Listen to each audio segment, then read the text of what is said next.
Frak, this podcast, come and listen to us talk about Battlestar Galactica. It's a show that we're talking about.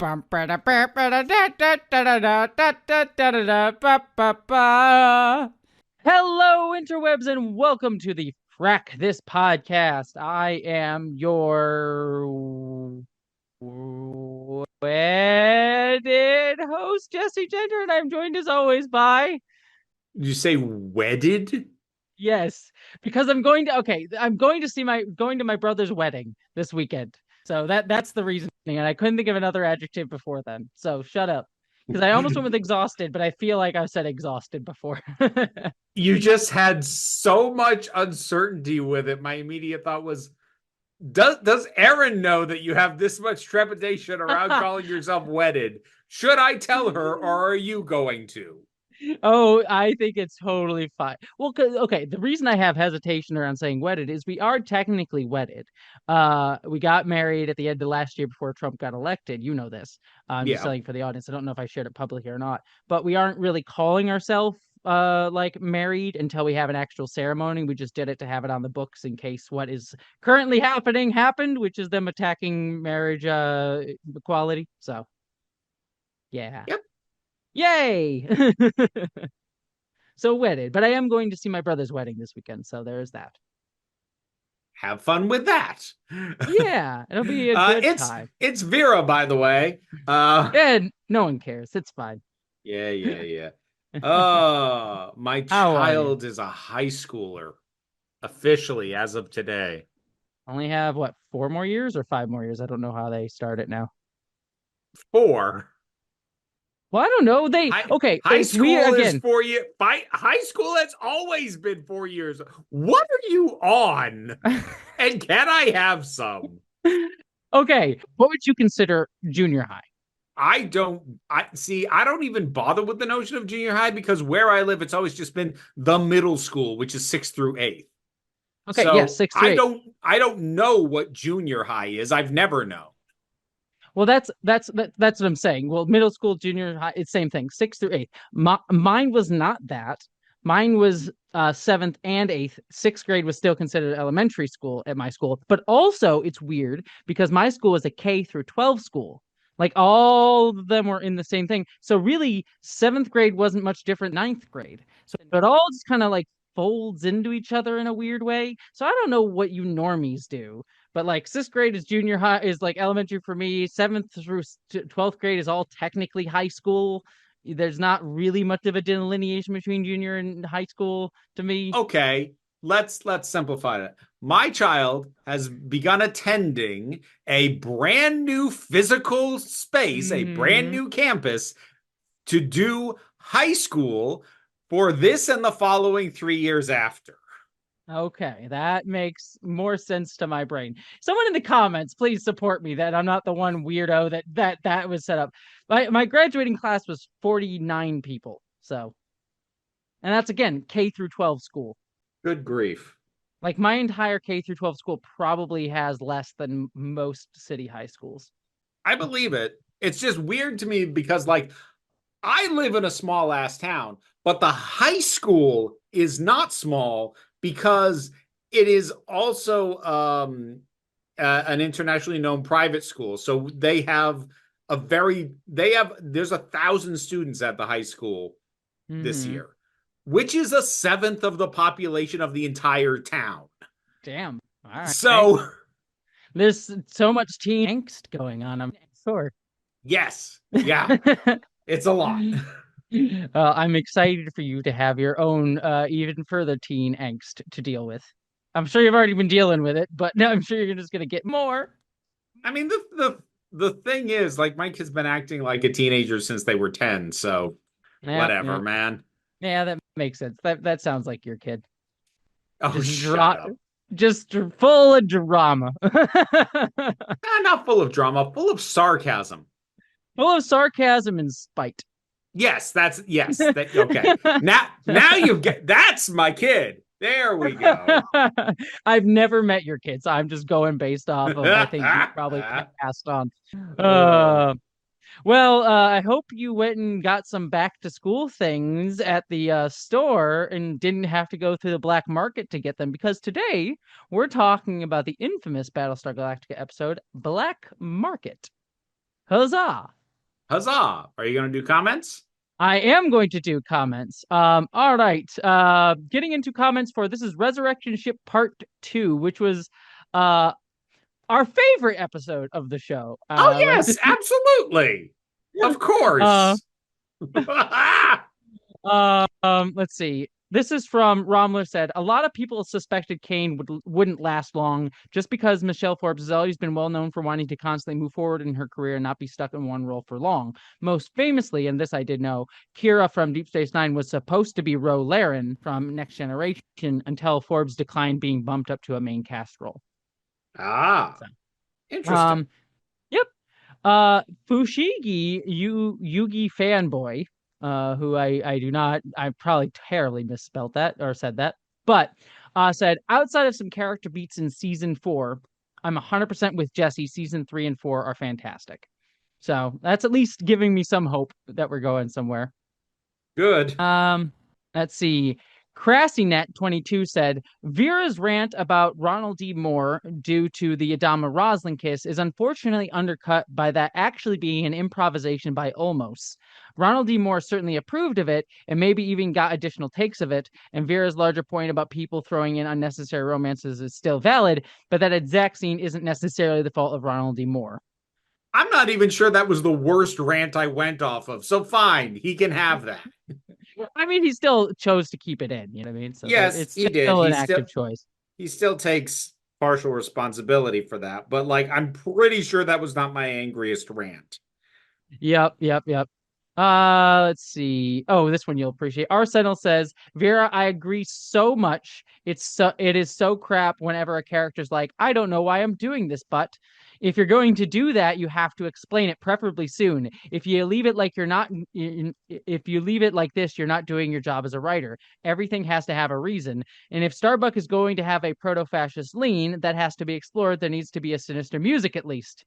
I hope it will be explored. I don't remember. As for the cowardice of not pulling the trigger on either end, I get the vibe that the writers didn't know what to do in the aftermath of either scenario. It built up something that it didn't know how to resolve without making the abused woman into a killer. So 100% agree. It sucks. I also still agree with Vera on the oxygen issue. I've got one person on my side. I'll take it. You I'll got take it. one. You got one. And then let's see. So Sarah, our good friend Sarah, the fat culture critic, says, response to oxygen. To borrow from Terry Pratchett, all fictional worlds contain the element narrativium.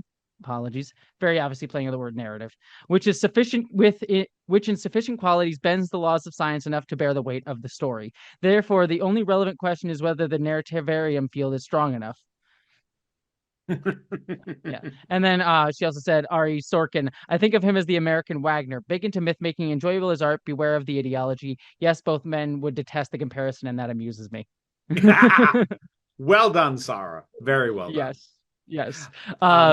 So I'm going to note this because I haven't Mhm. been checking this and I should have been. I'm only going to read one comment off it, but Mhm. people actually can leave comments on the Spotify feed. Oh, I didn't know that. And there have been a few. And on that particular episode, Tom Ray said, "Is it bad? I really enjoy it when Vera goes on a rant." No, No, Tom, it's not. How do you think this became my living? Enough people enjoyed the fact that I go on rants. and honestly, I'm enjoying it too. I get to experience it live. It's fine. I know, people could hear you laughing on the track as Oh, I I'm know. losing my shit. I know. I feel like most of your Council of Geeks videos would be significantly improved if it just had a track of me giggling the entire time. Well, I mean, you have it regardless because you just do it to yourself whenever you watch the But damn yeah, no, things. I'll get it. I'm just saying I could improve. Just like I get to do a commentary track on all of your Council of Geeks videos, and it's just me giggling. uh, Well, all right, let us get into our recap of Black Market. I will say, and I'm not going to give away my feelings, nor do you have to give away your feelings, Vera, but it should be said before we go into this, we both did know, as I mentioned, I think last week, that this is, generally speaking, everyone has their own opinions, but generally speaking, considered to be the worst episode of the show by the fandom writ large. Similar to how that one Fight Club, that one like boxing episode or whatever episode of Babylon uh 5. Babylon 5 was considered the worst one, which we ended up like being like, it's not great, but we didn't hate it. It was So okay. It's yeah. like that and Grey 13 is missing are like the two that everyone's like, oh God. And Yeah. like neither of them are good, but also Byron exists and is in neither of those. So Yeah. Hey, what the at hell? least Gray 17 is missing gave us the weird puppet for no reason. Yeah. So If you went in with zero expectations, it was good for a laugh. yeah, exactly. Which I feel like sometimes sci-fi fans are like, this is terrible. Like it's the same thing in Star Trek. Everyone's like, Threshold is awful. And I'm like, Threshold is fun. Tom Paris devolves, his tongue falls out of his mouth, and he turns into a sex salamander and has babies with Janeway. You know what? It's funny.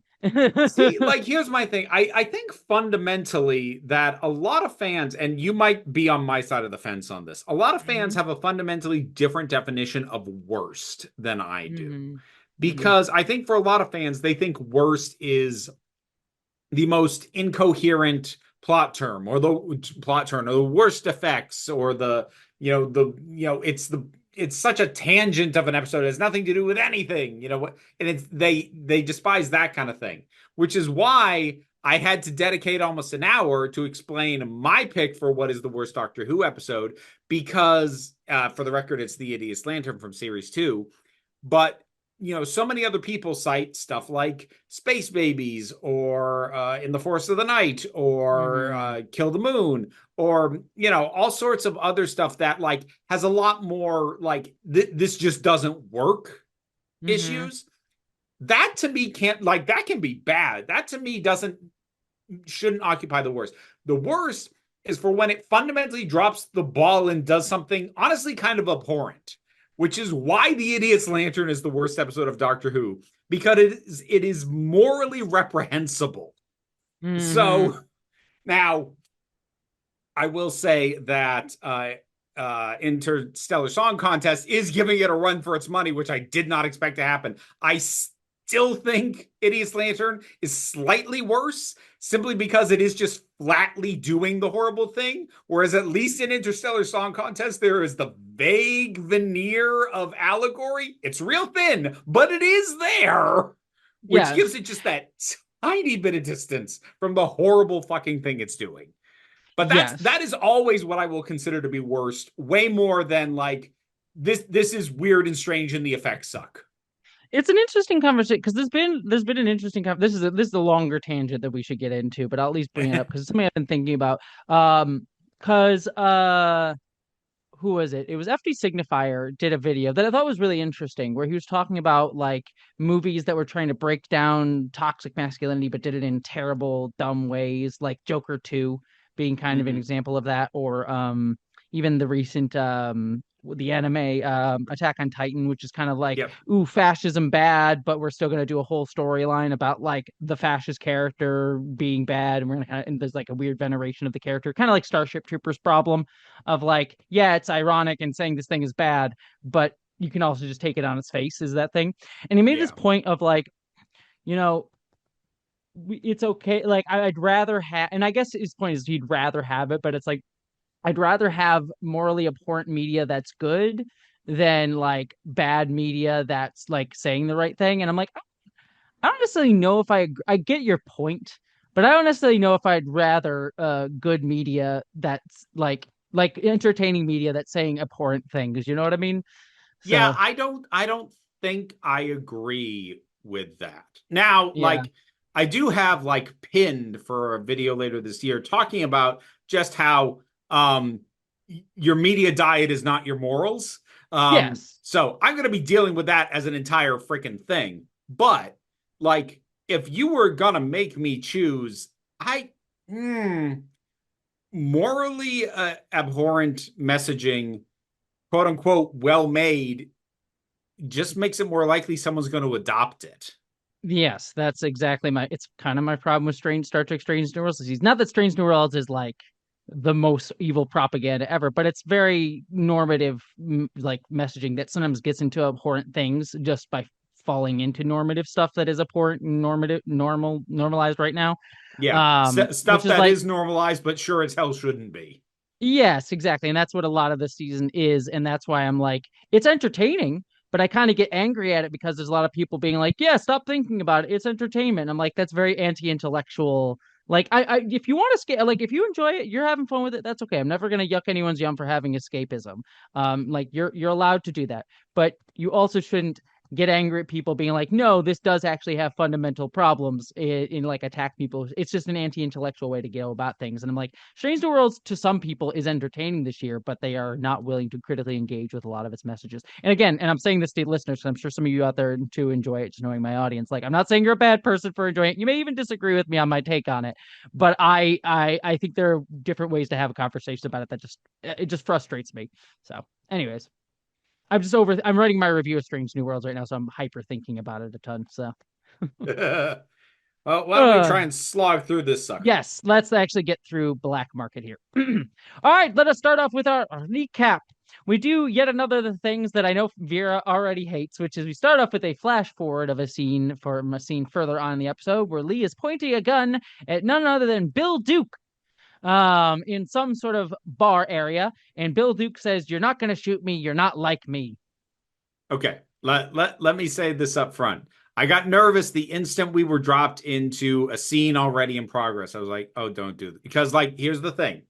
Mm-hmm. Coming into this episode, I know this is the episode the fandom considers to be the worst episode. Mm-hmm. I also know that I personally am kind of down on the show right now. Mm-hmm. Now, in the interest of not just being a miserable fuck, because at a certain point, like I try and be entertaining when I rant, but at a certain point, it's not fun anymore. Neither for me to do nor for you to listen to. So I was coming into this trying to be as positive as I could. Like, I'm gonna look for the good. I'm gonna try and not go off on a million things. And not only did it open with a flash forward, something I went off on last time, it's the exact same 48 hours earlier fucking card. I am trying to throw you a bone here, Battlestar Galactica. Stop fucking baiting me. I knew as soon as I saw the scene, I'm like, oh god, it's great. I'm so excited. I swear I've tried to come into this episode looking for the positive, but they just open with that. I'm like, you motherfucker. It's like I offer you an olive branch and you spit in my face, you son of a bitch. All right. Well, we jump ahead or back 48 hours. And we have Apollo is sleeping with a girl named Siobhan on Cloud Nine. And then we have I think I misspelled in my notes here. I wrote his ass currently belongs to this random girl, and I think I meant to write flashback to some other random girl. So, Yeah, okay. Oh boy, trying to disentangle this. We'll get into this further on, but mhm, like there's I like part of this thread up to a point. mhm. I'm with you on that, I think. Um, we then cut to Roslyn in a meeting with Commander Fisk, Baltar, and Admiral Adama. And she's basically going off around how there is a shortage of essential goods around the fleet right now, despite the fact that inventory levels may be tight but not critical. And a lot of people are turning to the black market. Like she even cites that Billy had to trade liquor for some antibiotics for someone over on Colonial One. Fisk is kind of like making excuses for it. It's like, hey, people want what they want, the civilians are always going to bitch about something, stuff like that. But Roslyn kind of says we're going to institute a fleet-wide trade policy. We need to be in control of the supply train, not the black market, and she wants the military support. Fisk offers to have the Pegasus run these quote dogs down for her, but Adama says we'll do whatever it takes to have this under control for you. Yeah. Now we're gonna find out later that with Fisk that he's kind of just blowing smoke with this Mm-hmm. entire thing. But my note at the time was like, he just doesn't quite know how to stop being an attack dog, even without Kane there, does he? Mm-hmm. Exactly. Yeah, that was kind of the vibe that I got. And yeah, there is more going on to it there, but it worked for his characterization too. Just kind of Yeah, like the putting down civilians kind of people is like, who gives a shit about them? it worked because it felt in character enough. I mean, like we know he's had some hesitation about the civilian stuff, but he still ultimately does do it, and he's very used to just being the person who does the unpleasant work. So he's putting himself forward to do that. Mm-hmm. Yeah, no, it worked well for his character there. But then we go out into the hallway afterwards where Fisk is talking to Baltar. And he sort of is talking to Baltar, being like, does she think she's really gonna change anything? She always like that. And Baltar says, well, she always sits, and you can tell he's kind of in his fuck Rosalind mood from the last episode. And he's Yeah. like, oh well, she sets great prestige by her office. And then Fisk mentions, did you get the cigars I sent over, Mr. Vice President? And it's clear that he is in a way just kind of buttering up Baltar, trying to get him on his side. And Baltar is well aware, is like, yes, I did, I enjoyed them. And he says that, I support her for this for the moment. And Fisk says, I too support her just for the moment. And it's clear that Fisk is trying to angle to be like, hey, I support you, Baltar, and what you're doing if you want my backing on Yeah. anything, sort of If thing. if you ever feel like having a coup, Yeah. Or if you ever going to get elected, that sort of thing, that yeah. sort of stuff going on. So, yep. So Fisk and Bolt are kind of wheeling and dealing. Then we have again Lee is with Siobhan on Cloud Nine. He's having flashbacks to this random girl on Caprica.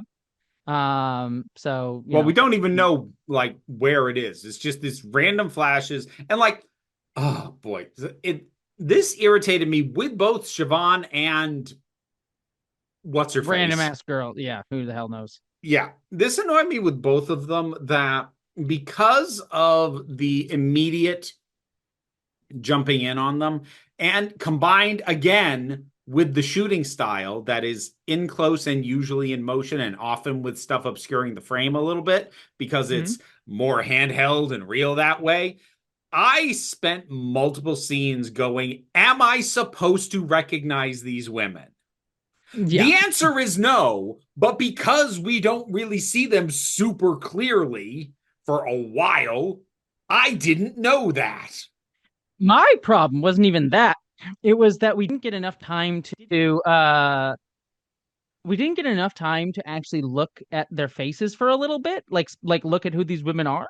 And so I'm just like, are we flashing back to when he met? Like, are they the same girl? Like, I didn't know if they were supposed to be the same girl for a hot minute until but like a third of the way in the episode. I'm like, oh no, he's with this girl and he's flashing back to another girl on Caprica. I got it. Okay, Yeah. just took me But way too long to figure that out.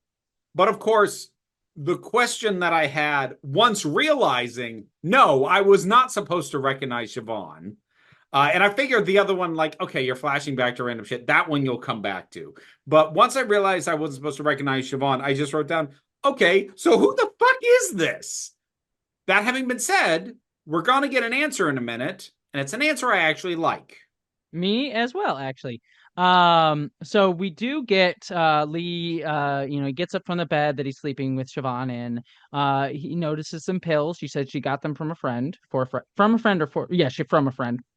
Um, but then we are introduced to Paya, who is Siobhan's daughter, a younger girl. Um, and Lee tries to, be kind to her, is like, hey, how are you doing? I got a special surprise for you. He pulls out a doll that kind of scares her because it's one of those like very like they're terrifying dolls. There's like old raggedy dolls with like one eye or Yeah. whatever. And he says, I've never been great with kids. But then Siobhan says, I have to ask for an extra 100 because you spent the night. And it's revealed she is a sex worker. And that was where my notes go, oh, pay your sex workers what they're worth. And she knows what she's worth. And he gives no shit. for her asking for additional money. She's like, I need another 100 because he spent the night. He's like, oh yeah, okay. And that yes, god Yeah. damn it, yes. Like it's Yeah. like there's gonna be some aspects and directions with Siobhan that I'm not gonna like as much. But I am gonna say this, that for the most part, basically one line accepted, and that I'm gonna point it out when we get there, but I'm also gonna kind of give a pass given when this was made.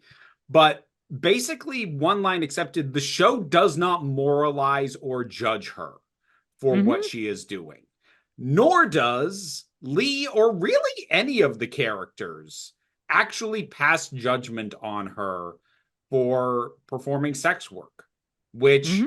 that's a huge freaking relief. Especially for the time, but even now that would still be the case, but especially back then. So. Yeah. And it's honestly a really clean answer to why we've never seen this woman that he appears to have had to have some kind of established relationship with. It's like, oh, she is your regular sex worker. Oh, okay. I get why the story didn't have reason to bring this up to now. Yeah, that was my thing too, because I literally wrote in my notes like we've never seen this woman before. Like this is kind of a weird just relationship dropping on us. But then when that moment happened, I went like, oh, okay, yeah, that makes a ton of sense. Like Yeah. it works for me. Like So. especially since she doesn't live on Galactica. So like Hmm. they're No logistically reason they're really. Yeah. yeah, there's no reason logistically or thematically that she would have come up before then. And you can kind of headcanon when he started seeing her. But Yeah, when he like was you in Cloud9 way back or whatever. Yeah. yeah, but like it's fairly easy just to headcanon like, oh, this is just something he's been doing intermittently for half a season now or whatever. Yep. All right. Well, then we cut to Fisk going into his office, which was Kane's old office on the Pegasus. And then he turns around and he notices someone there. He says, "Oh, well, I wondered when you were going to show up." And then someone starts garroting him and choking him out, and we see Bill Duke, who is the same guy that Lee had a gun on at the opening flash forward. I do want to shout out Bill Duke here right now. He was a great pull for this Hmm. because like I'm thinking back to Babylon 5 when there was like the weird random Australian that they tried to make really scary because he was like taking over the underground operations. And Yeah, it's yeah. just like the dude didn't sell it.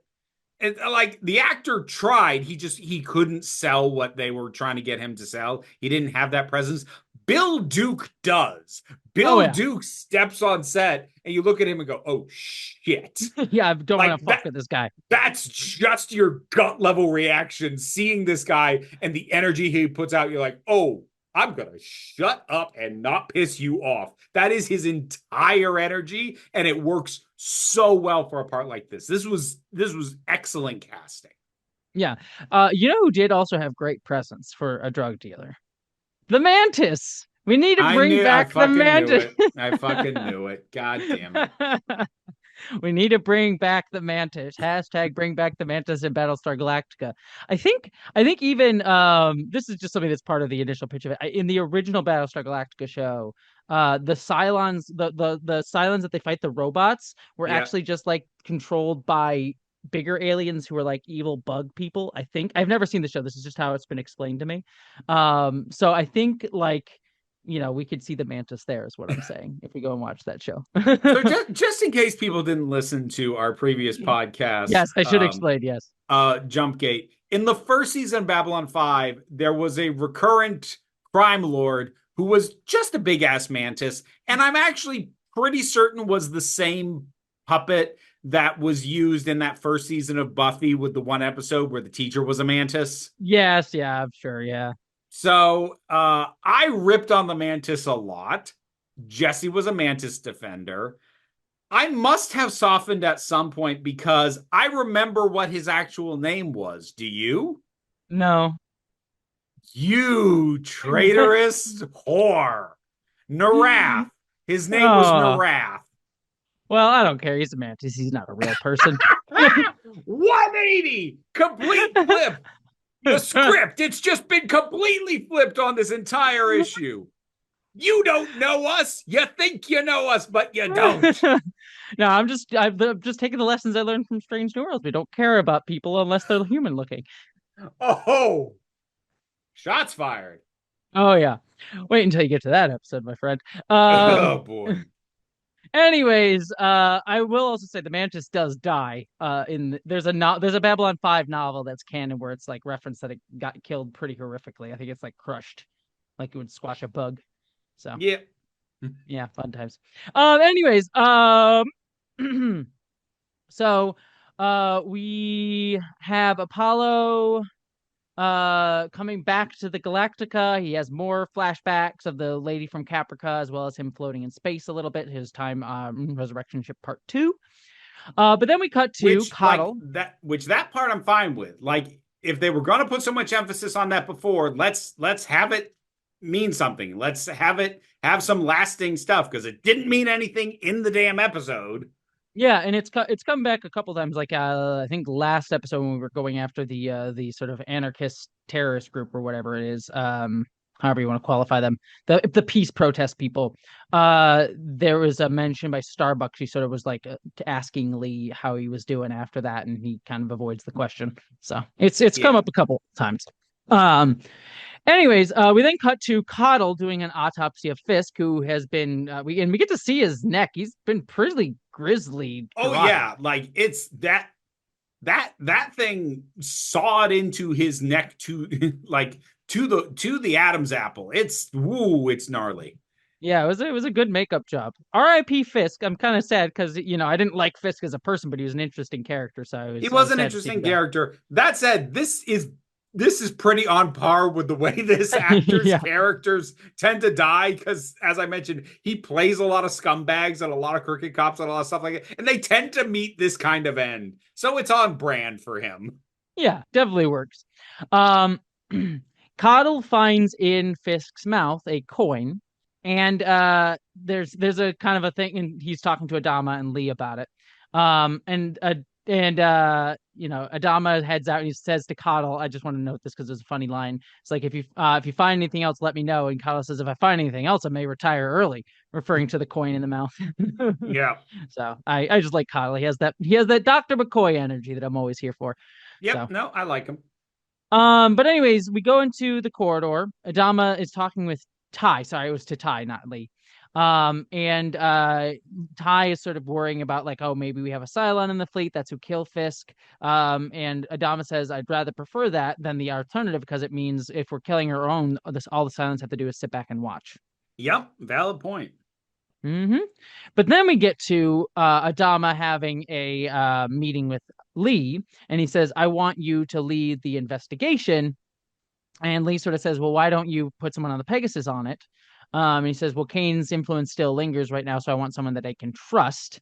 Which leads to a quick little thing between him and Lee. Lee says, trust used to be in short twi between us. And Adama says, I hope we've grown stronger. And then Lee says he'll head over to the Pegasus right away. Yep. So, yep. It's Lee is on the. it's Lee Adama, private investigator. Yeah, which again kind of works. It's kind of the same thing with Garibaldi. Not as good as Garibaldi, but it's like, yeah, I kind of prefer Lee as the private eye a little bit more than him being like the asshole, whiny, hotshot pilot baby boy, whatever he's been lately. Yeah. Douchebag, I think is the word you're Yeah, looking yeah, for. douchebag. He's been a douchebag. Yes. Well, Lee heads over to the Pegasus and he goes into the crime scene and starts investigating. He finds boxes of Caprica cigars. He also finds a golden bracelet with the initials ET on it. And my Which note just says phone home. yeah, that was also my thinking as well. I'm like, wait, it's like, okay, I realize who it is later on when we get to there, but I was like, oh, what? Yeah, But I then didn't realize who it was until it is made painfully clear, and then I'm like, oh, was I supposed to be thinking about that? Because I thought you were just making a weird ET sci-fi reference. media joke. Yeah, yeah. Nope, nope, nope. There's a reason for it. But then Baltar, he hears Lee hears Baltar arguing with the guards outside the office, and Lee has him come in. And Baltar then learns that Fisk is dead. And then Lee starts interrogating him, saying, isn't this your brand? Referring to the cigars that he found. And then Head Six pops up for Baltar. And she sort of notes, like, the old suspicions are reemerging. People don't trust you. Why are you acting like a kid with your hand caught in the cookie jar? Um, Here's the bit about this that I like, because Head Six is doing mhm, her normal Head Six thing. But what I liked was that the first thing that Baltar says in relation to her is, "Why are you here?" Now he mhm. like redirects it to act as if he was asking Lee that, but like it's interesting now that Pegasus is around that, granted, Head Six has always fucked with him, but now he's kind of like, why, man? Leave me alone. Yeah, he's kind of done with her shit, but he's still listening to her to a degree, but he is kind of done with her shit. So, Yeah. yeah. Like his And his he immediate question is like, why? Why we gotta do this? yes. But he kind of puts that energy onto Lee as well, because Lee starts interrogating him and says, like, I'm not sure I appreciate your tone. Why do I need to explain myself to you? And he basically makes up this excuse that I was coming because Fisk had some issues with Rosalind's trade policy, so I came just personally to assuage his doubts. So, Which, I mean, that last part might not be true. The first part was mm-hmm, because Fisk had his whole, does she really think she can just crack down on this nonsense? mm-hmm, very much so. But yes, Baltar is basically kind of being done with people be not treating him seriously. So, Mm-hmm. yeah, and questioning him. We then cut to Ty and Adama talking, Admiral Adama. Um, sorry, I'm making sure I don't remember. I'm trying to remember. They're basically talking about how Pegasus has lost two commanders already. Oh, okay. Sorry, this is with Lee. Sorry, it's Ty and Lee. I'm blanking on who this is. Sorry, you might need to help me here. I don't know why my notes are unclear. But I don't essentially, I don't yeah. remember, the scene didn't jump out at me. Well, essentially, Lee is talking about like Fisk was working the black market. He was getting greedy. Maybe he crossed his suppliers, and you need trading partners, and maybe that's why he got killed. So that sort of is turned up to Ty and Adama talking with Lee. I think that's what that scene is. Yeah, but that's essentially the information that we get. Like Fisk was working the black market. Essentially, is the information given there. I forget if there was anything else. I don't know why my notes are unclear on it. Sorry about that. But then we You go. suck. You're fired. Thank you. I appreciate it. Um, so, anyways, we then have Lee going to meet with Siobhan. Sorry, I was working. So I did this last night, and just to let listeners know, I'm currently working on my laptop because my computer is in the shop right now, and it's been in the shop all weekend. So I think my notes are unclear because I was typing with my laptop things, and I did write it clearly. But Lee goes to see Siobhan, and he says he'll bring her something on the next run. And I think talking about like they trade stuff like she's a working girl and stuff like that. So So there's a couple of things that come up here. This is where yes. we get that Paya, Siobhan's daughter, is sick. We don't know with what. We don't know if this is chronic or just something that is a recent problem. But regardless, those were the pills that Hmm. Lee found earlier. Now, this is where we get the one line that I don't super enjoy in terms of the sex work depiction, which is that Siobhan has a line that says, "Haven't you seen all the working girls out there?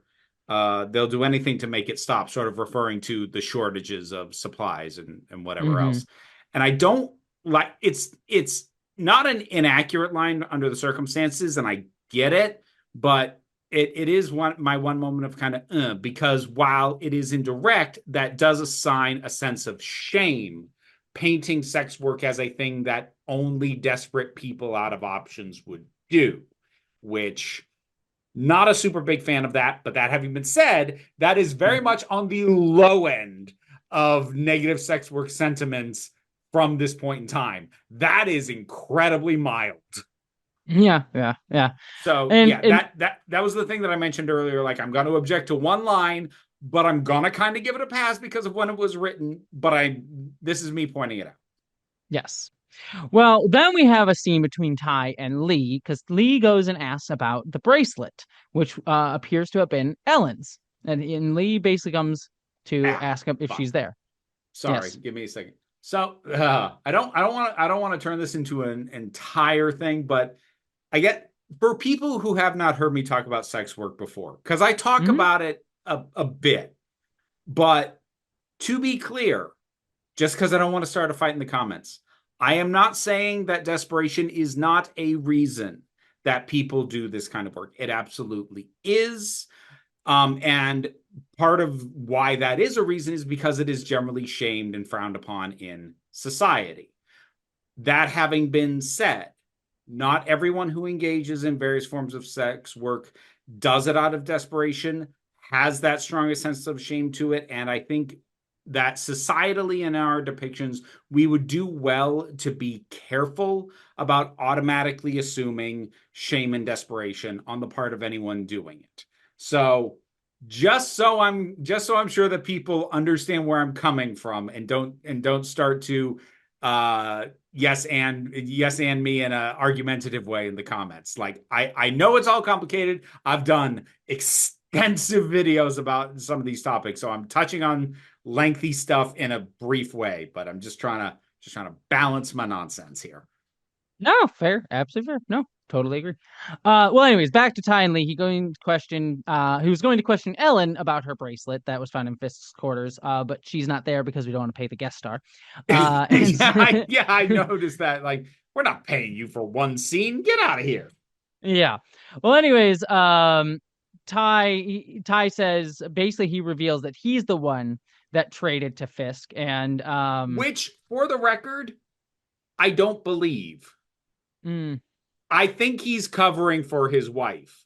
I think he has realized that it is more likely to be overlooked if he if he just did it. says he did it.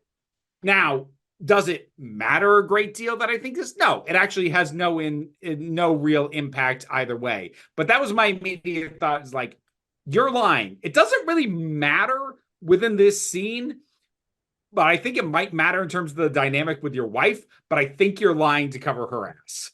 Yes, and it fits their dynamic that he covers and ignores her toxic bullshit. So, Yeah. Yeah, so that's pretty much exactly what I was thinking.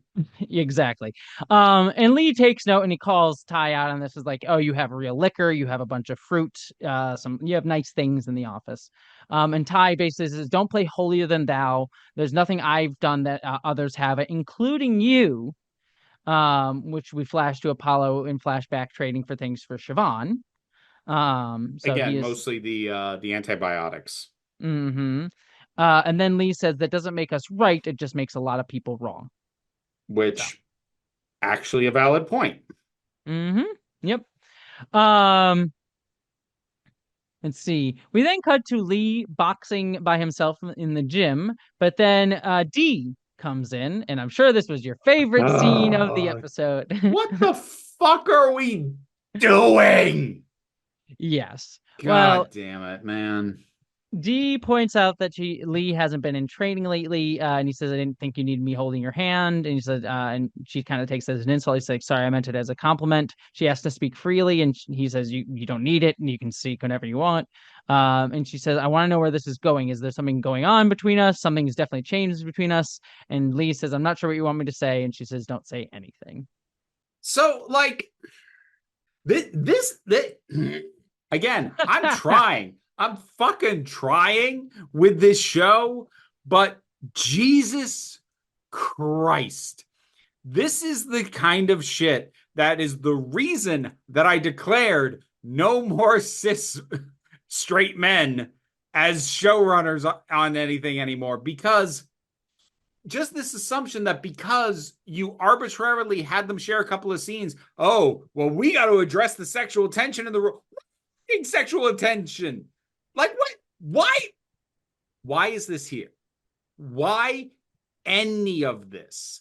Why is a woman who it will be established later in the same episode is still seeing another guy having a okay, but where is this going conversation with what is, for all intents and purposes, her occasional gym instructor?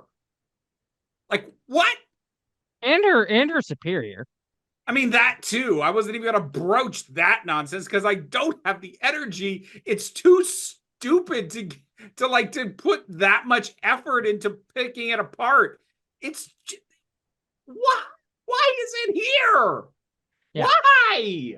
I mean, and for listeners to point out, like technically D is not directly within Lee's chain of command, though he is technically her ranked superior officer. So, yeah. Yeah.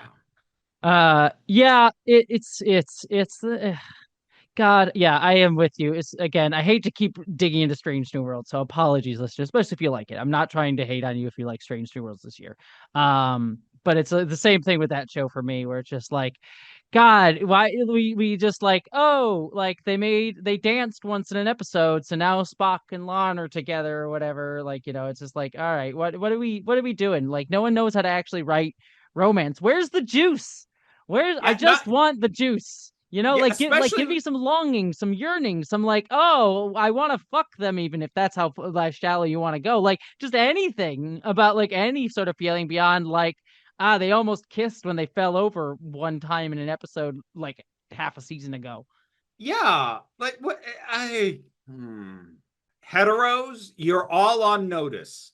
The Mm-hmm. cis men, you're all fired, but the heteros in general, you're all on notice right now. I got my eye on all of you. You're not okay. You're not doing No, well. the straights are not okay. Look at how they write relationships. The straights are not okay. There's some Look, shows where you go like, they met, their eyes met for 2 seconds. We got to address that sexual tension now. Don't, what the fuck?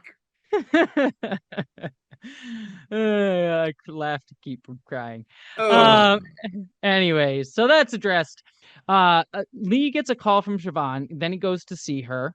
And he basically comes in and sees that I believe Paya has been hurt. Um, well, we don't know. Siobhan has a black eye and yes. is like, oh, and Paya is around and like Siobhan's being very protective of her. I didn't remember spotting an injury on Paya. Yeah, well, Lee checks on her, so that's what I Yes, thought. yes, he does. Yes, and he says, "Are you okay?" Basically, he's like assuming that the black market people that he's after went and hurt her to get to him, and says, "I'm taking you back to the Galactica for protection." But as he takes them out, a bunch of the black market thugs break in and start garroting him as well, like they did Fisk. And Bill Duke comes in and says, "Are you listening?" What like let's take a moment to appreciate this beat because like Leah's got the garrote around his neck. There is blood starting to be drawn. Like in the struggle, a table had been smashed and there was broken glass, and he's trying to grab for that, but he can't get it. And like he's Mm-hmm. gagging and choking, and Bill Duke just slowly moves his face in front of him and goes, "Do I have your attention?" Like, Mm-hmm. God damn, that's cold. Yeah. I love this man. He was so good for this. Like this is the thing that more than anything I'm going to praise to high heaven for this episode. Damn, they did a good job casting him. Yeah, he is really, really good, and it's terrifying too. Like Lee, if Bill Duke wanted to, could have very easily killed him. And it's given what we saw with Fisk earlier, it's grisly. Like the actual like stakes of Lee getting killed felt very palpable in the scene, which is not something that you generally feel with like a one-off episode story where a lead character is in danger like this. So. Yeah, and it felt like a very tangible threat. It was well done. Hmm. Basically, he says tell Adama to let it go. I don't care that you're his kid. I know exactly who you are. Don't care about that. And he threatens Paya and Siobhan, saying he'll hurt them if he continues looking into this. Yeah.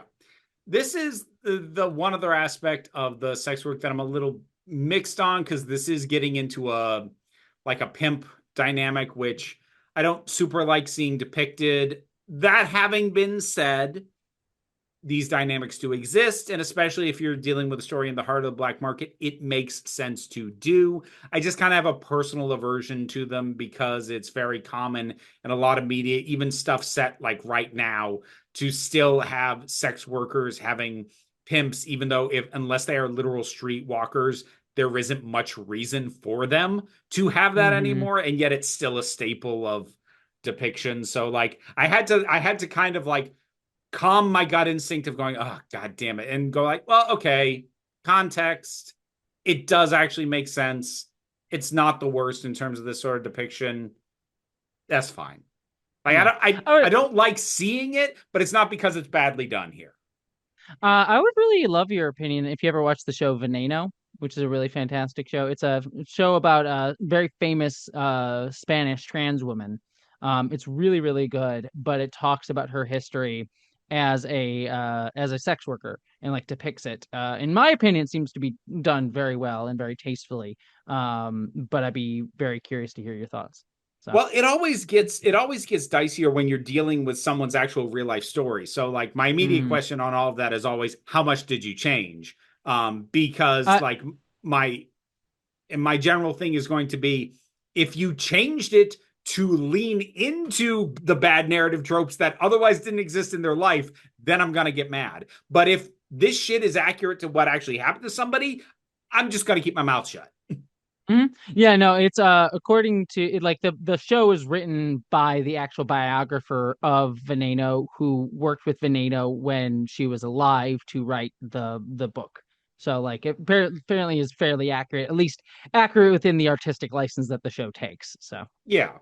So, Okay. it's a very good, by the way, if you have not watched it yet, Veneno is phenomenal and a really, really good show. Made me cry several times, and it's very, very well done. And actually casts trans women to play the pre-transition trans person, which is really nice. So, yeah. It's nice when it happens, and I'm glad it happened in something other than Emilia Perez. Yes, in fact, they did a scene where they CGI'd. They have a trans woman character looking at her chest pre getting breast augmentation and hormones, and they CGI'd her breasts away.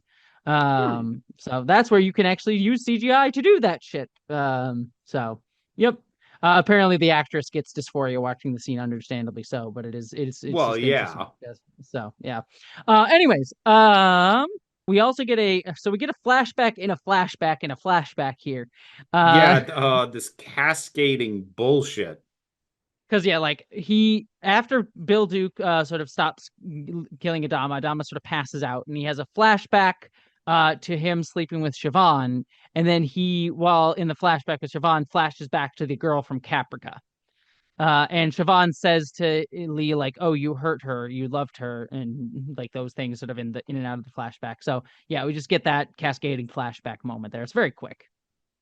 Yeah. We'll get into the specifics that we learn about this later. I'm just going to say right now, this annoys me on principle because honestly, the instant we found out that Siobhan was a sex worker, so many things clicked in my head. I just went, "Oh, yeah." I mean that just made sense to me. Mm-hmm. That he's lacking connection. This is what he sought out. And what annoys me about these flashbacks to Caprica is it feels like I'm not going to accuse the writers of actually having this mindset, but it sure feels like they needed to justify why Lee would be with a sex worker. Like Mm-hmm. they had to come up with some reason as some past damage as to why he would do this, as opposed to just the dude needed a connection and this was an option. Yeah.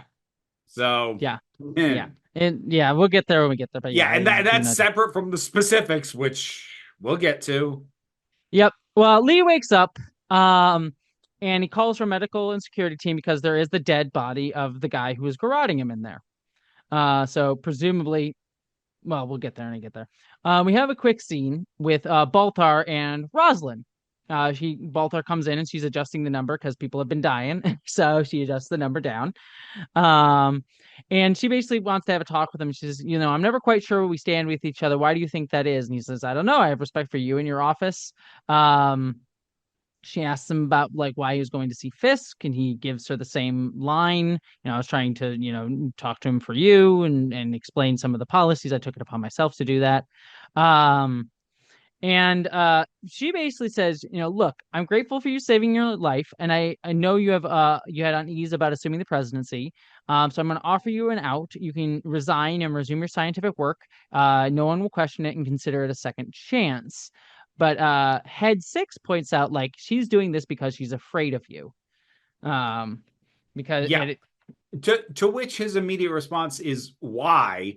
And then it turns that around on Rosalind being like, why are you asking me this? Now, something I noticed between this and his earlier scene with Lee he's getting better at covering for Mm-hmm. head six. Now, people are still noticing. Lee gives him a couple of like, what the fuck you doing, dude? Looks. But in terms of how smoothly he is navigating head six, just yapping at him and covering for that, he's getting better at it. Yes. And I will say I really kind of like it as a turn for his character because he's just become more confident. Like he's used to be the bumbling weirdo fool. And now he's just like kind of over it and done with it and being like kind of confident. And it's not a good thing that we get a confident Boltar, but I No, do it's think it's an bad for everyone. yes, but it is an interesting turn, I think, for his character. So but yes, once she says that, Balthar stands up to leave, and Rosin says, "The one-time offer, I'd beg you to reconsider." And he says, I've never been interested in politics or power. I never wanted to be vice president until this very moment because now I can't think of anything else I want more." Which I like. So the note that I wrote down, and like, granted, there's more to it than just what is happening in this moment because there was the thing with the letter and everything else before. But taking it within this scene, the note that I had is he didn't want it until somebody told him he shouldn't have it. Mm-hmm. Which, Yep. wow, does that Speaks feel about like it's at the root of so much of what is going on right now? and doing it out of spite. And Yeah, the yeah. sheer volume of people who will basically cite, I want it because you said I can't have it, Mm-hmm. as their reason for doing some really nasty nonsense. Ha! Yep. Well, Lee, back in Siobhan's apartment, Siobhan is gone, and Lee's with the investigator, who points out, "Hey, I think you found your guy. This is the guy who probably killed Fisk." Um, but then Zarek comes in and starts has a private conversation with Lee, and he says, "I was here attending a quorum meeting, but I'm surprised the son of the Almighty Adama would be in a place like this." So there's that sort of like somewhat looking down on sex work in the sense of like playing it up of like, oh, Adama would be shamed to be here. Yeah, like So House of Ill Repute kind of line, yes, which which again, it which doesn't read as wrong. I don't love, but also like given Zarek's trying to like exert some leverage, like I get it. Yeah, again, it makes sense in the moment of the scene. Yeah. Um, Lee keeps trying to throw this at Zarek, being like, "How are you involved in? Are you involved in this black market?" And he's like, "Look, I'm not involved. I'm careful of the company I keep." Um, what Fisk tried to approach me because he was in the black market, and he was worried about getting caught. So he was trying to force me to take over the deliveries, basically be a firewall between him and the Pegasus, and basically run intermediary for him. But I turned him down and at great cost to myself. And he notes, like, look at how many supply trips have been to the Astral Queen, which is none. They were trying to starve him out, he claims. Well, it wasn't none because before that, Lee notes that there were 3 trips, Yes. but then Zarek says, "Look at how many there were since that last one and how long ago that was." Mm-hmm. So there, Lee latched onto the fact that there were 3 trips that Fisk went to the Astral Queen and presumably saw Zarek, but didn't do the mental math of how long ago that was to realize this can't have been an ongoing thing. Mm-hmm. Exactly. So there is proof to what Zarek, there's something to support what Zarek's saying, that they're trying to starve him out. Um, And Zarek has this line is like, "What you would hope there'd be some utopian fantasy to rise out of the ashes of everything," which I feel like is Ronald D. Moore doing a Star Trek dig. Um, Yeah, a little so bit, yeah, probably. but Um, also like accurate. Like yeah. Oh, I don't disagree. Yeah, yeah. the only reason Star Trek Utopia works is it is a post scarcity setting. Hmm. This is not a post scarcity situation. This is an extremely scarce situation because when they run out of shit, a lot of it they can't get again. Well, yeah. This is what I was gonna get at. Was like, there's the whole thing in Star Trek, which is like, oh, there was a World War III, and then Utopia, yada yada yada. Don't worry about it too much. Utopia comes after that. Don't look Step, at it too hard. step 1, World War III. Step 5, Utopia. Yeah, What about exactly. the Just ones in just between? Don't just don't think about the tech oligarchs that take over after World War III, coming out of their hovels, and then having to do a workers' revolution and all of that. Don't worry about all that stuff. Just yada yada yada. It's fine now. I'm doing this is for listeners. I'm doing a video about why tech oligarchs love Star Trek, and this is literally part of. If you look into a lot of stuff, they literally have a lot of that. Like, oh yeah, Star Trek has World War III, and we'll build our bunkers to prepare to World War III, and then we'll rise out and be the Zephyrin Cochrans or the Captain Kirks of the future. So yeah, fun times. Yay! Yeah. eat the rich. Like that.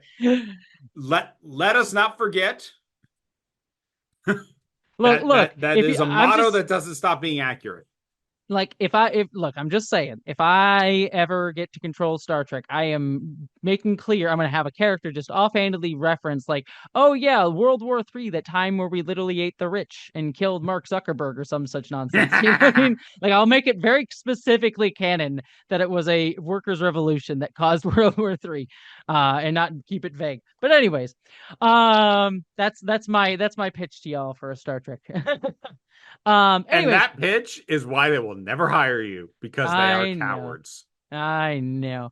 Anyways, but yeah, Zarek points out it's like they gave you Bill Duke gave you Fisk's killer for a reason. They're offering you a way out. You can end this legitimately if you want to. Like have it on the books, be like, hey, you got the guy, it's all said and done, no need to look any further. But Lee points out you probably know something, you know something more, and Zarek says, I know rumors. There's a freighter Prometheus that's gone off grid. And yeah, and so he basically tells him where the black market is probably operating out of. And he says to Lee, I hope she's worth it, referring to Siobhan. Yep. Lee then goes over to this ship, the Prometheus. And as he's going through, this is sort of again very black market, kind of a scum and hive of scum and villainy sort of place. Yep. Um, and he finds Paya in a holding cell with a bunch of other children.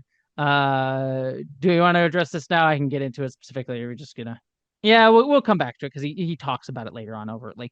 But yes, Yeah. she's in there with a bunch of other children.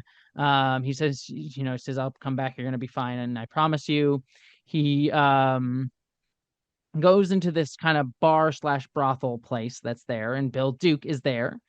And Bill Duke basically seeing him, basically, he has his, enforcers around, and he says, "My father was in the service too. His life is about duty and honor, as well." And then we see Siobhan. He says, "She's one of my best girls." He basically says a good escort is more than just about sex. She's the one that called us for help. I will Um, say this. I like that he used the word escort.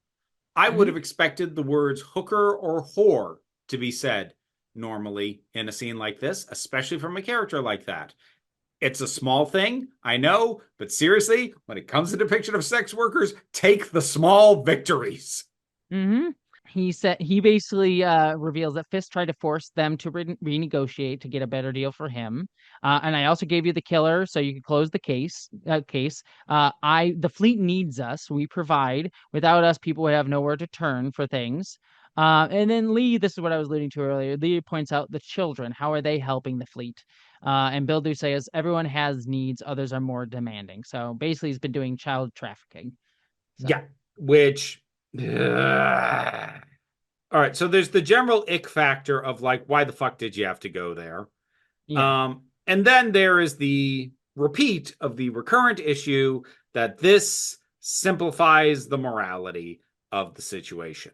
Because up until the topic of the children get brought up, Bill Duke has some valid points. The fact Mm-hmm. that the Galactic and the government cannot provide for everybody.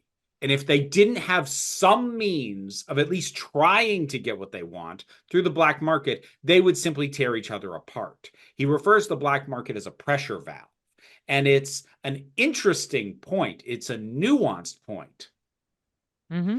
that completely goes out the window the instant we bring child trafficking into it. So let's just squash everything down and morally simplify the fuck out of this. Because if he's trafficking children, none of the rest of this matters. And I'm not saying that dismissively. I honestly believe that. He's trafficking children, everything else is invalid.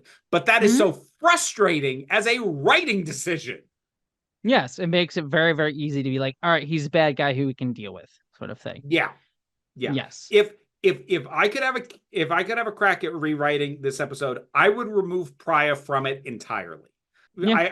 I would remove that kid because first of all, It I also I leads don't into the other shit that's going on too. Yeah. yes, I would remove that as well. But like I would remove the implication that Siobhan is only doing this for the sake of her kid. I would remove the entire child trafficking thing and actually have the moral grayness of the question, okay, this guy's bad, but are things better with him around? It's the same question that got asked in Training Day, which also oversimplified the fuck out of itself when it decided to have Denzel Washington's character kill Ethan Hawke's character or try to kill him regardless.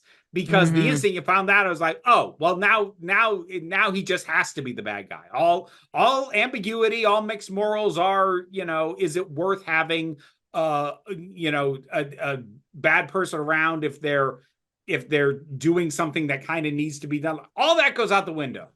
And like it's the same. I had that same frustration with that movie. I've got it here, and I've had it with this show repeatedly. Hmm. Still, probably Denzel's best performance or one of. So It was an amazing performance, ruined by the ending. I hate the last act of that movie.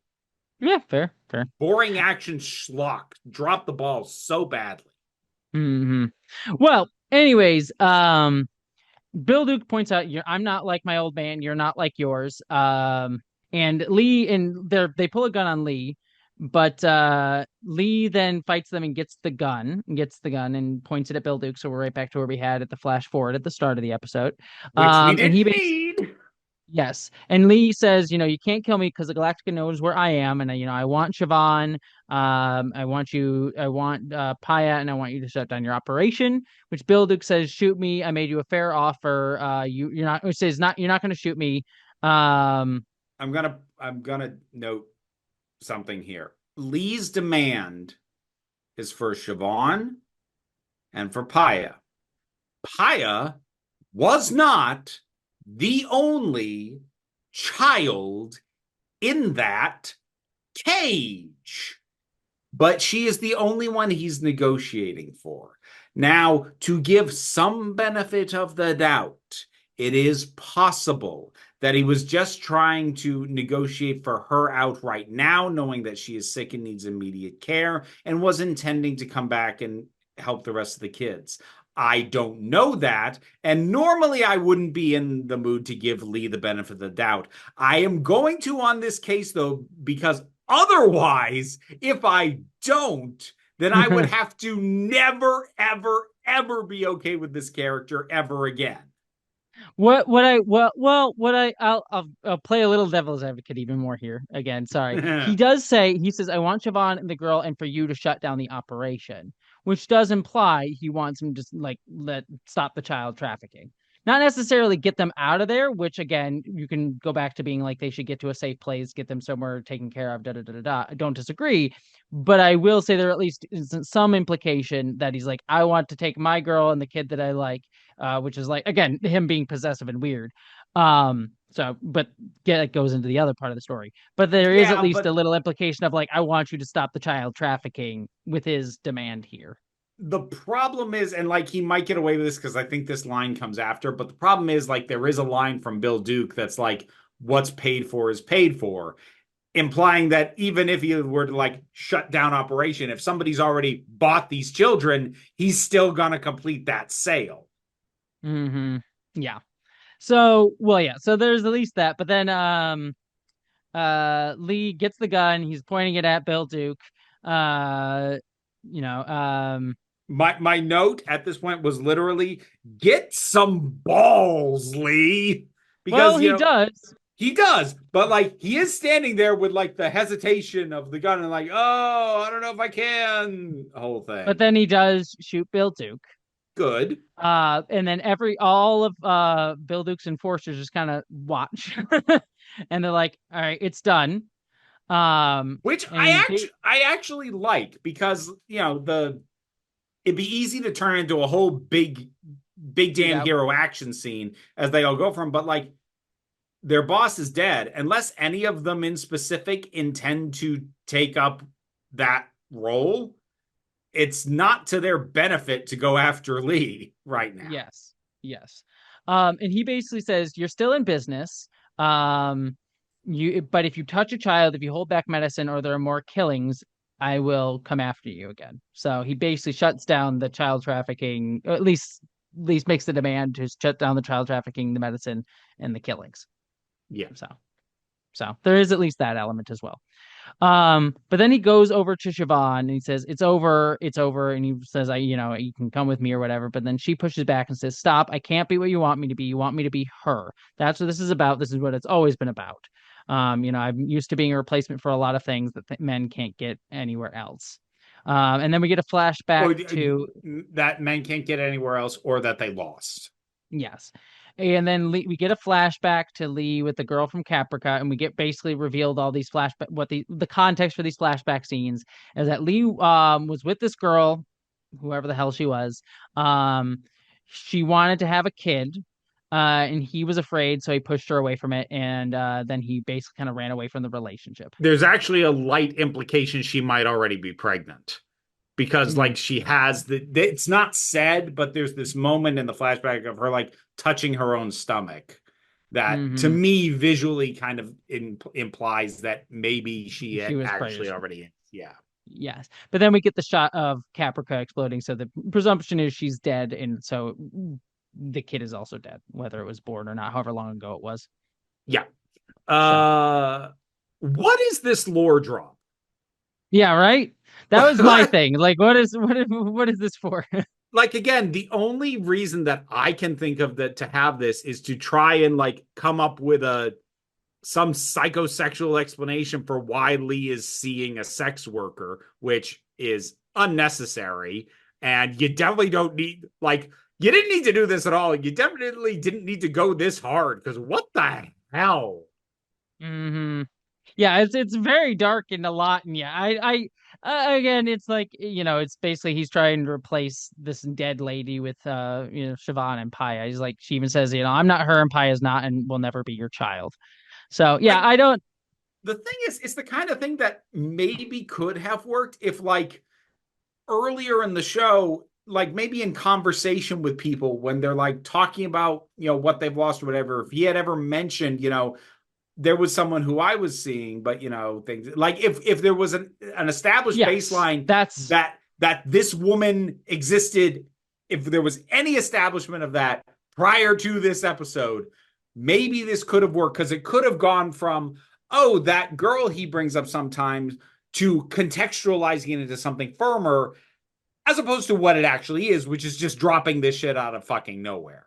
Yes, that's my big thing with it. Because like there is something interesting here about like Lee is trying to recreate this relationship that doesn't work and doing it in a weird way with this. Like there it's not a story that couldn't be done interestingly or well if you did it carefully.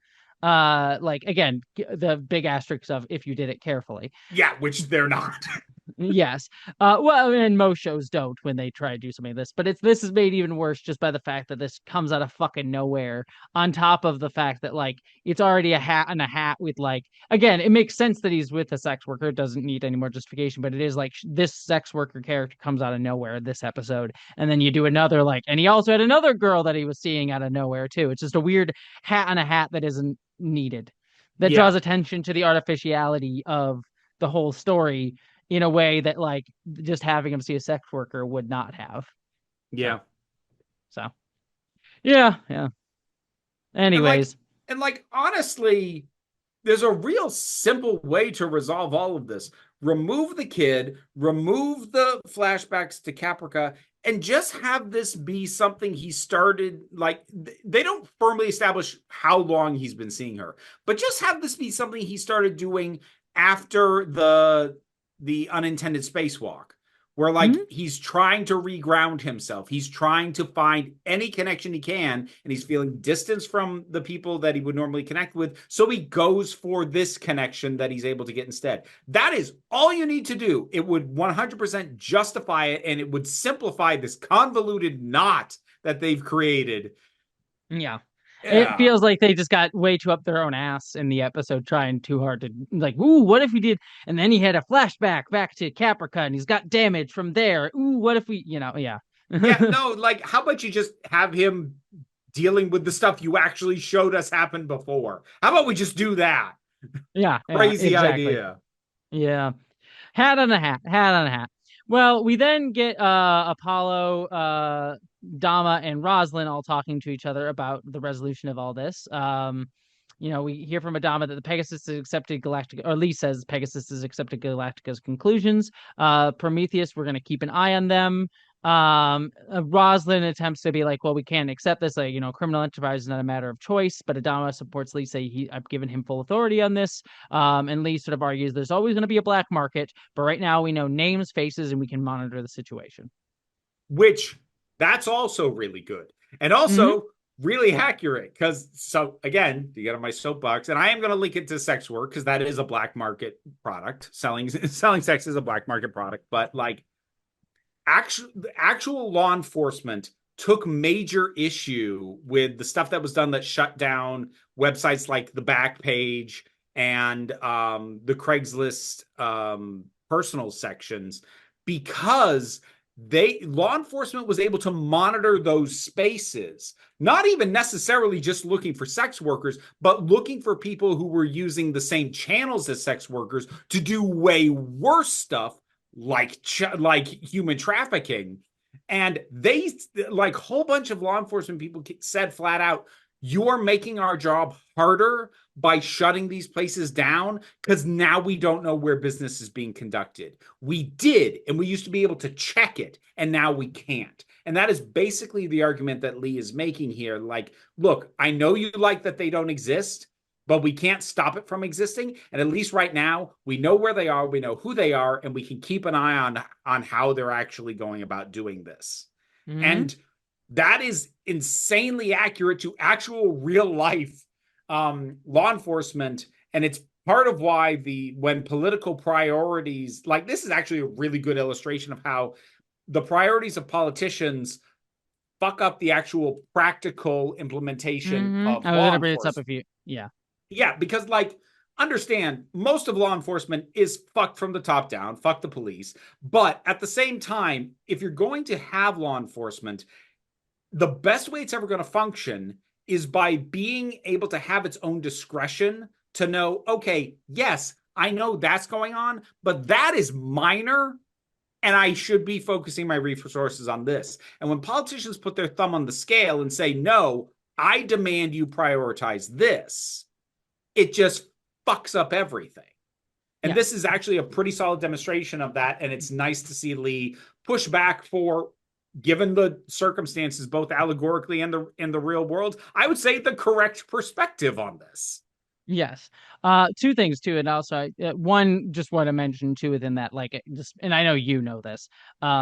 It's just mentioning like, yeah, law enforcement also will go after sex workers indiscriminately and like hurt Oh yeah, sex yeah. workers and all I of I that don't want jazz. to imply that they'll leave sex workers alone, but at least for the most part, when it came to the monitoring of like things like those websites, they weren't really looking for No. the adult Yes. sex workers. They knew that they were there, and they were leaving them alone because they were looking for people who were worse.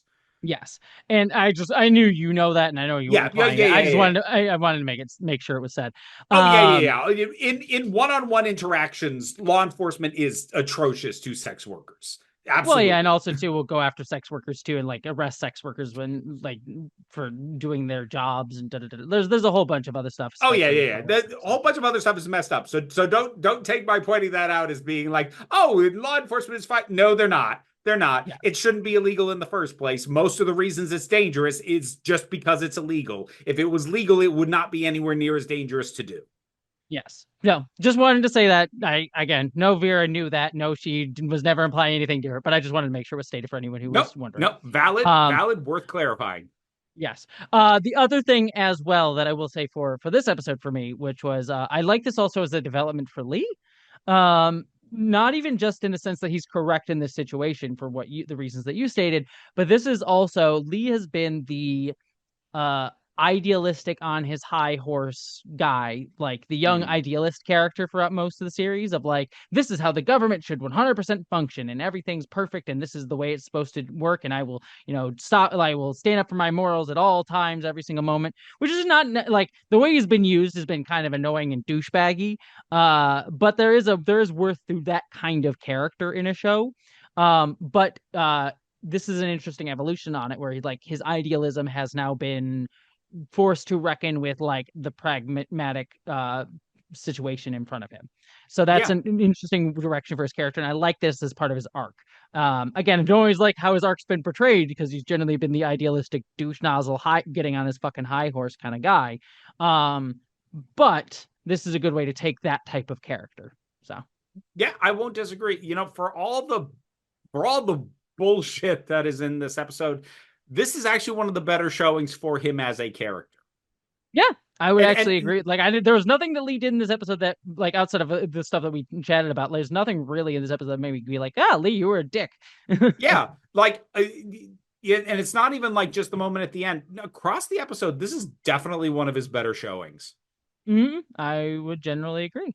Well, speaking of things that you didn't like, though, we do get a couple little montagey things with Zarek is on the Prometheus, so it's implied that Zarek's not going to get his hands involved in the black market. Well, it's not Uh, just that he's on the Prometheus. You may or may not have noticed that he is sort of working his way through what looks like, sort of seedy marketplace. And one of the recurrent guys we saw, Bill Duke, was one of Bill Duke's guys, is with him. mm-hmm. So So it now is a he's very direct implication, which I went back and forth on this. I'm going to put this in the column of I don't like it on a presumption. mm-hmm. My presumption being, I don't expect the show to ever answer the question as to whether this is him being opportunistic or whether this was his plan from the start in pointing Lee at Bill Duke's character in the first place. If it is that one, if like, oh, this was his plan to take over fuck off. Fuck off. He's an interesting character. He's too interesting for that bullshit. I can live with him deciding, well, this thing's going to exist anyway. If anyone's going to run it, I think I can do it better and more, and with the least harm. I could buy that from him, but I'm still going to put it in the negative column because I don't expect the show to ever answer which is the case. Yeah, I don't think so either. But yeah, it's one of those ones where it's like, yeah, I could buy it from him. It kind of makes sense. Like he would take the chance to be like, all right, yeah, why not? Especially, and I would even say there's even a chance of him being opportunistic that works in the sense that like not him wanting to take over necessarily, but then him coming afterwards and be like, oh, I didn't see this outcome, but I'll take this opportunity to take over. But in the sense that he's like his people were being starved, so sending Lee there on the direct over this direction, there's a level of him hoping be like, all right, let me actually get supplies for my people.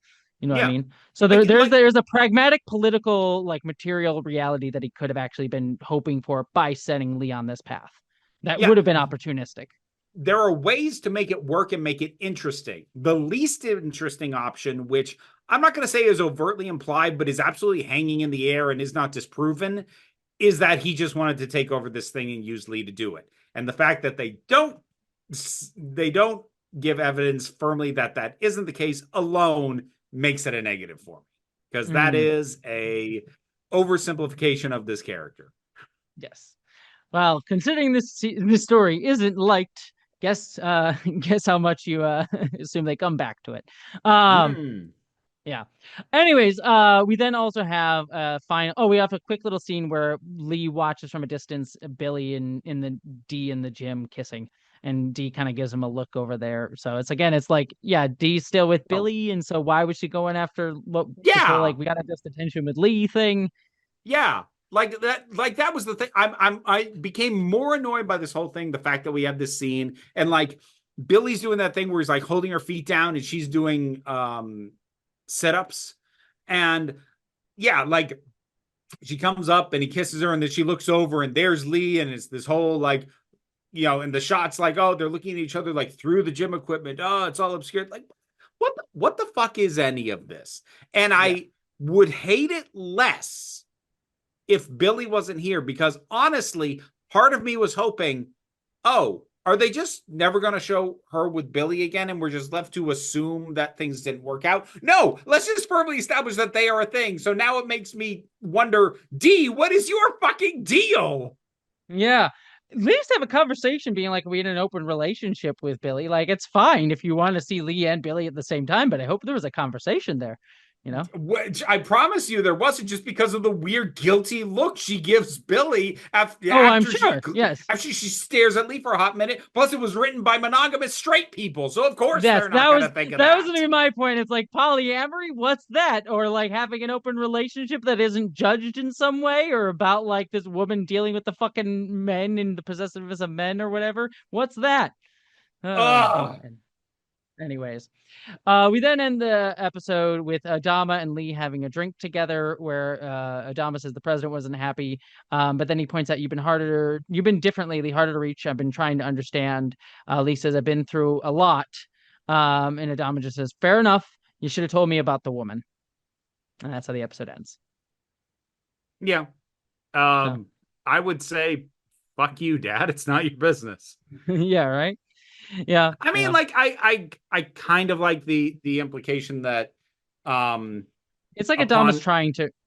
upon finding out, the most he has to say about it is, I wish you'd told me, as opposed to like, you know, getting all How you moralistic doing? about it.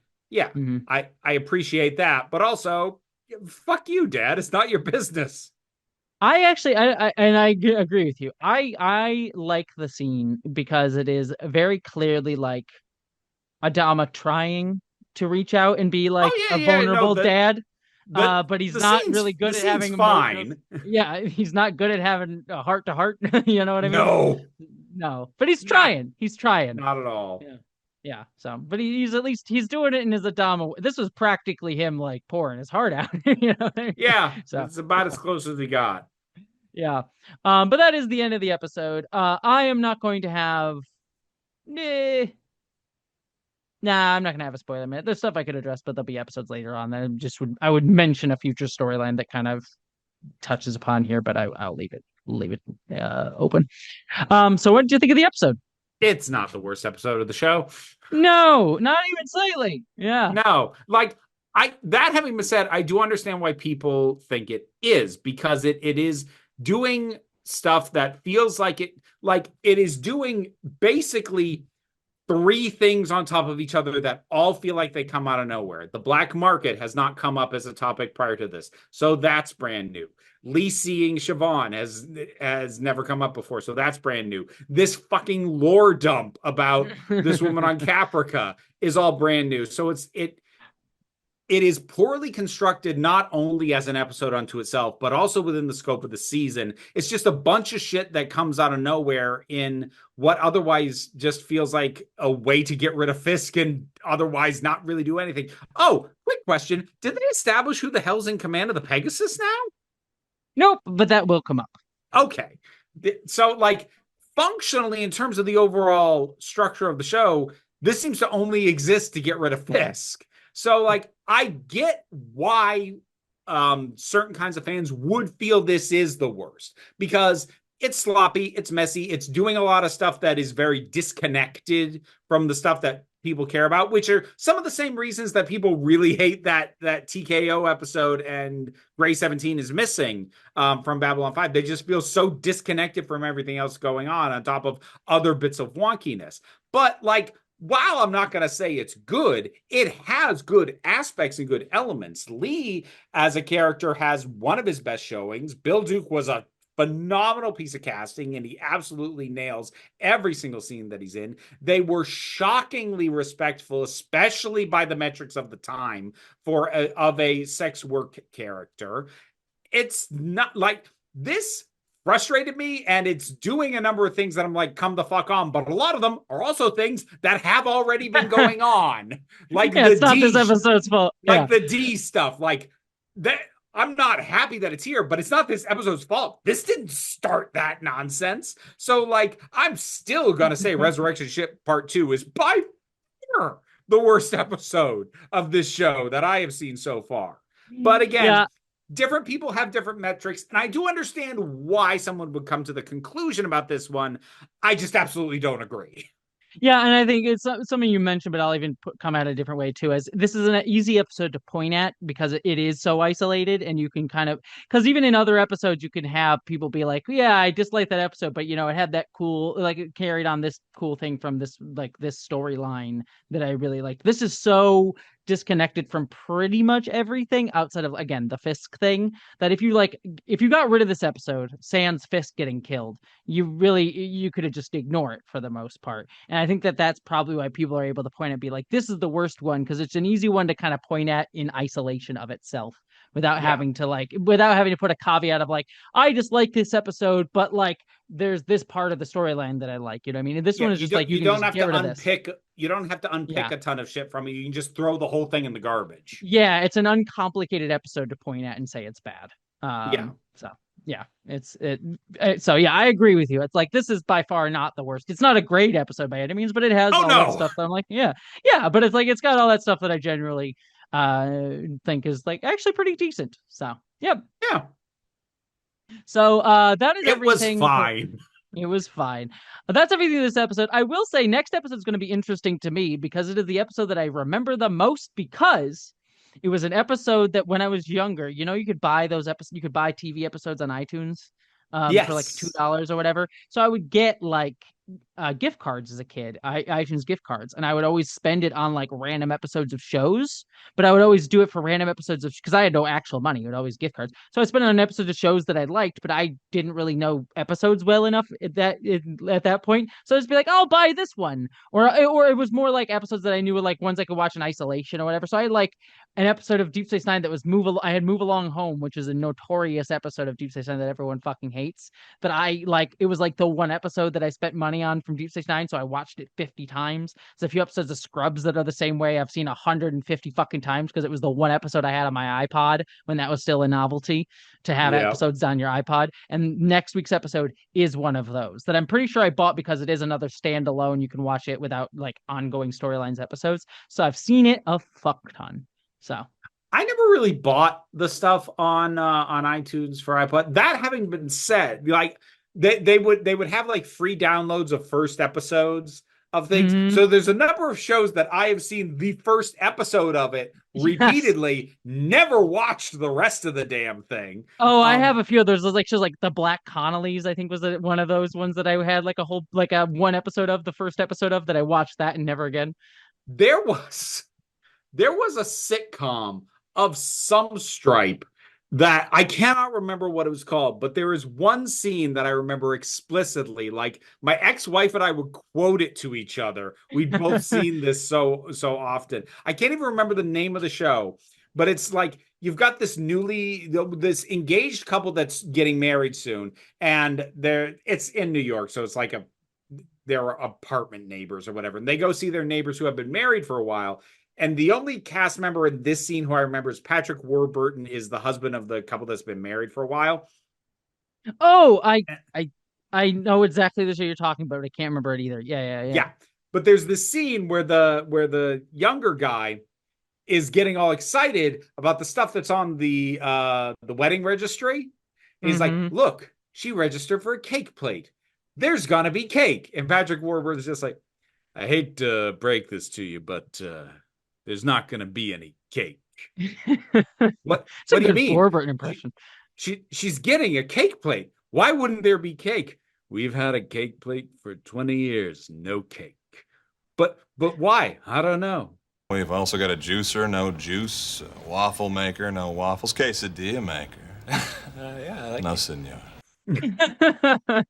It's And really here was good, the thing, actually. because we watched that so much, as a joke, one Christmas, my ex-wife got me a quesadilla maker. Which I used a lot. I used now I want to buy a quesadilla maker because we had one at my dad's house, and we would use a case. We had a panini maker and a quesadilla maker, and we used them all the time. I loved both of those. My dad was kind of one of those guys that would just buy weird shit just cuz. So Yeah. we would have like random shit like that, like one of those like balloon toy things that like makes a plane out of balloons or whatever, like random shit that he just buy. He'd like go to some like off-brand dollar store or whatever place and buy random crap, and we would always just be interested in it. It was fun. Anyways, yeah, so I've seen next week's episode a lot. If I recall, I think it's a good one. It's again, it's a standalone. Like the rest of the season for the most part until we get to the end of the season is going to be mostly one-off standalone episodes. Okay. So we'll see how it goes. But yeah, I remember next week is pretty fun. We'll see how they fare. This one, not great, not that bad. Yeah, it's fine. It's fine. Anyways, that's everything that I had. Anything else, Vera? Nah.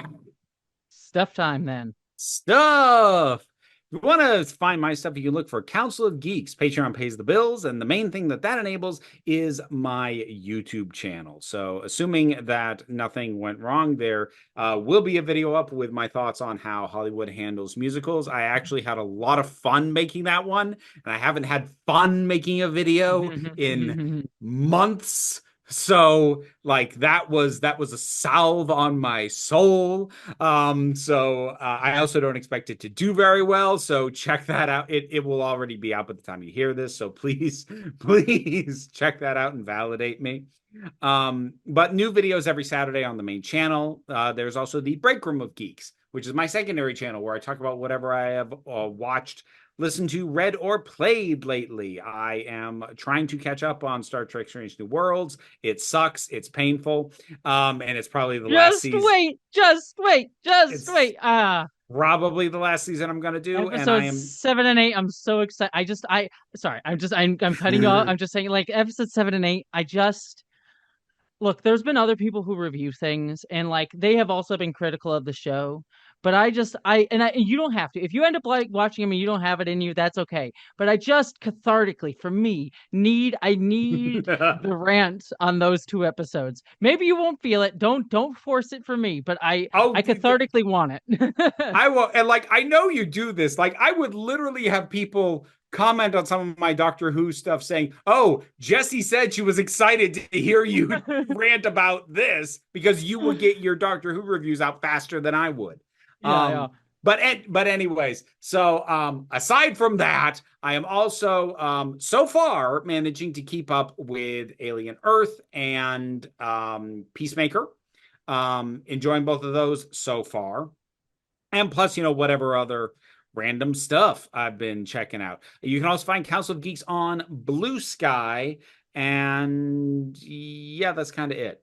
So that is the geeky stuff. There's also the spicy stuff. So if you were curious as to what in my background gives me such strong opinions on sex work, well, maybe you should look up Vera Wild. Wild is spelled WYLDE. And you will find informative and spicy content on YouTube, TikTok. I will say, just because I know you won't give a shit, I did look you up on Pornhub. You did? I was curious. Good stuff. You. That actually, honestly, legit makes me very happy.